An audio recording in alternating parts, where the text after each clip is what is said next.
Our Gulf Coast MakerCon 2015 coverage is proudly powered by the Microsoft Store. Go ahead and imagine presenting the thinnest and lightest Surface ever, the Surface 3. The perfect balance of performance and value for students, families, and more. Pre-order yours today or check out all the other latest gadgets at f5live.tv/Microsoft. I've mentioned it before, I'll mention it again. If you're watching live, it's a single shot, so you're seeing the behind-the-scenes stuff that the post-edit won't show. Like, for example, you just saw somebody sit down next to us. Go ahead and introduce yourself for us. Hi there, I'm Anakhet from the booth Gypsy's Weavings. Wow. Fantastic, and you have certainly matched your branding. Yes, you have. What do you guys do? I'm a chainmail maker and armorer. Nice. I start with individual links and actually create whatever I can dream of, whether it's an animal, a bracelet, you name it. Very cool. Today, in 2015, how does somebody get into chainmail? I grew up in the Renaissance fairs. Okay. My mother was one of the members of the board for the Italian Renaissance Historical Society. When she had me, she never stopped. Okay. In the fair, you start learning how to repair the armor because we use it in our shows. And I've just never stopped. I've now made things for everyday uses, from a pen holder to a headband. Yeah, I like the headband you're wearing right Yes. now. It's really pretty. I really like the necklace. That's Thank really you. cool. So obviously there are different styles of links, of Yes. linking. Yes. Are there different styles of links as well? There's different types of links. Okay. Everything from, this is a regular round link, which means everything about it is round. The wire is round, the link is round. Okay. I can also get flat links where the wire is flat. Okay, interesting.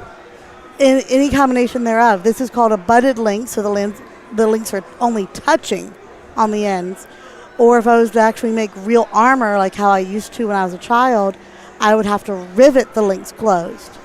So this way, no matter what would happen, it would never open back up.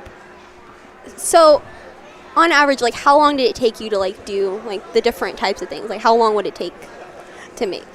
It can vary. A simple bracelet, very similar to the pattern that's around my neck, which looks like boxes, can take about an hour to make. Okay. Wow, that's A lot far faster. shorter than I would have expected. However, Yeah. you've been doing it all your life, so I can... Mind you, when I try to make, let's say, a top, we're looking at 2 to 3 months. Okay. Sure. So it can definitely depend on what exactly I'm doing. And even the links I'm using, if they're really, really tiny or if they're really large. Obviously, the larger they are, the faster it goes. Oh, yeah. Fair enough. Yeah. But in practical terms of making chainmail, a larger link would let things through. So, yeah. Yeah, you tend to go with the smaller. That's really interesting. How much of your time is spent on it? Is this your full-time thing, or is this something you do in your free time? This is my free time Okay. hobby. I'm actually a preschool teacher. Fascinating. Okay. So when I don't have pliers in my hand, I'm probably around little children. Very And cool. this is what I do when I go home at the end of the day. I work on another piece. Or when I'm at a convention here, I'm actually making a necklace Nice. on site. So that's what I've been doing all day today. Very cool.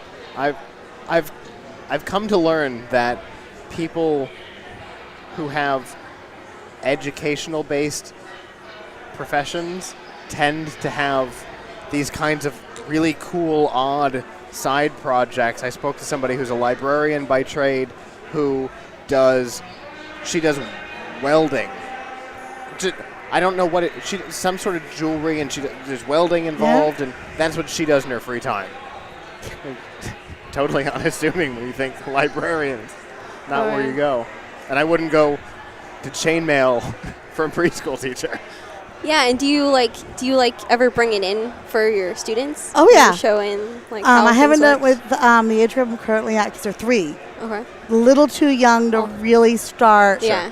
handling stuff. But no, when I did after school, which is closer to about 8, 9 years old, I would go ahead and I would hand them the pliers and very carefully allow them to go ahead and manipulate the links, obviously with parent permission. Oh, yeah. And in this way, they got to not just read their history books, but they suddenly got to hold history. Oh, yeah, definitely. Because the patterns and even the tools that I'm using, okay, my stuff's padded with plastic. Theirs just didn't have the plastic. Oh, yeah. It's the same tools. They might have wrapped the handles in leather or something, but Yeah, the idea is about the same. exactly. And it's a very hands-on activity for them, I would think. I think It it would be a is. very great learning experience. It is. And you also end up learning math. Yeah. It's not just a three-dimensional concept that you have to learn. You have to keep count of everything you're doing. Anything as simple as only counting to 2 to occasionally counting up to 8 or even 10, depending on what exactly I'm making. Yeah. Wow. Like, I'd imagine you'd have to keep track with a pattern that seems more intricate, like your necklace. Yes. You'd have to keep track of When I'm pattern and flipping direction and things like yes. that. Oh, yes. Math is... It's like real-life fractal type It is. concepts with that pattern. I've actually joked that chainmail is mathematician's revenge. Come on, how many times did we say in math, oh, I'll never use that? You're using it here. All of it. Yeah. All of it. Really cool. So do you still do Renaissance? I do. I was just at the Bay Area Renaissance Fair. I'm actually part of a everyday 365, as much time as you want to give or not, education society for pre-1600s European. Interesting. It's called the Society for Creative Anachronism, and you can be, your start time is about 500, your end time is 16. Anything in those years, we're there. That's very interesting. How did you get involved in that? Met my husband. I was working at a Renaissance fair, and they had a booth, Okay. and he was actually the main contact person at the time. And from there, I started hanging out with him and hanging out with the SCA, and it just kind of moved forward. Wow. That's really cool. So it's like, it's all over your life. Yes, absolutely. That's really cool. Are those the only 2 pieces you have on you right now? Do you have anything else on you? 'Cause No, that's actually it. I meant to bring something, but I forgot.